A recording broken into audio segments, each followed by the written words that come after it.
တခါတလေသူ့ဇနီးကိုတောင်သူတို့နဲ့အတူရေချိုးမလားလို့မေးခဲ့တယ်ဒီလိုရိုင်းဆိုင်တဲ့အပြုတ်မှုတွေကြားထဲမှာတော့မိမကတော့ဆက်နေရန်ရွေးချယ်ခဲ့တယ်အလဲတန်းကျောင်းလုံးကသူမကိုအတန်းဖော်တွေကမကြာခဏအနိုင်ကျင့်ခဲ့ကြတယ်တနေ့မှယောက်ျားတစ်ယောက်ကအဲ့ဒီမြင်ကွင်းကိုမြင်ပြီးဝင်ကူညီခဲ့တယ်သူကအနိုင်ကျင့်နေတဲ့သူတွေကိုမောင်းထုတ်ပြီးတ िश ူးတထုတ်ကိုသူမကိုပေးခဲ့တယ်အဲ့ဒါကသူမအတွက်မိန်းကလေးဘဝမှာပထမဆုံးခံစားမှုတဲ့နှွေးထွေးမှုဖြစ်ပြီးသူမမျက်ရည်ကျခဲ့တယ်အဲ့ဒီကစပြီးသူမကသူ့ကိုကျေးဇူးတင်တဲ့စိတ်နဲ့နှစ်ပေါင်းများစွာလှုပ်ဝက်စွာချစ်ခဲ့တယ်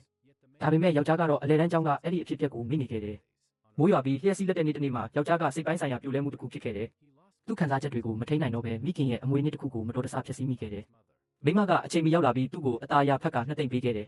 သူတည်ငြိမ်သွားပြီးနောက်သူမကိုကြည့်လိုက်တဲ့အခါသူ့ရင်ထဲမှာနူးညံ့တဲ့ခံစားချက်တစ်ခုဖြစ်ပေါ်လာတယ်အဲ့ဒီနောက်မိခင်ရဲ့ကြောက်စိမ့်ပတိစေးပြောင်းနေတာကိုတတိထားမိပြီးနေရာအနှက်ရှာခဲ့တယ်မိမကပြင်ထားပြီးသားကြောက်စိမ့်ပတိစေးကိုထုတ်ပြခဲ့တယ်ပတိစေးပေါ်ကအကွဲရာတွေကိုမြင်တဲ့အခါသူကသူမပဲဖျက်ဆီးခဲ့တယ်လို့မှားယွင်းစွာထင်သွားတယ်ဒါကြောင့်သူကသူမကိုနောက်ထပ်မတွေ့ချင်တော့ဘူးလို့ဒေါသတကြီးအော်ဟစ်ခဲ့တယ်မိမကအယမ်းစိတ်ပြတ်သွားခဲ့တယ်ဘလောက်ပဲရှင်းပြသူမကိုသူမယုံတော့ဘူးဆိုတာသူမသိသွားတယ်ဒါကြောင့်သူမကအဝတ်စားတွေထုတ်ပြီးအိမ်ကနေထွက်ခွာသွားခဲ့တယ်သူမထွက်သွားတဲ့ပုံလေးကိုကြည့်ရင်သူ့ရင်ထဲမှာဝမ်းနည်းမှုလိုက်တစ်ခုဖြစ်ပေါ်လာတယ်နောက်မှသူမပြင်ဆင်ပေးထားတဲ့ဆေးကိုမြင်တဲ့အခါမှာသူကကြောက်စိမ့်ပတိဆေးကိုဖျက်ဆီးခဲ့တာသူကိုယ်တိုင်ပဲဆိုတာနောက်ဆုံးသတိရသွားတယ်ပြီးတော့သူမကိုလိုက်ရှာခဲ့ပေမဲ့သူမကတော့ပြတ်ကွယ်သွားခဲ့ပြီ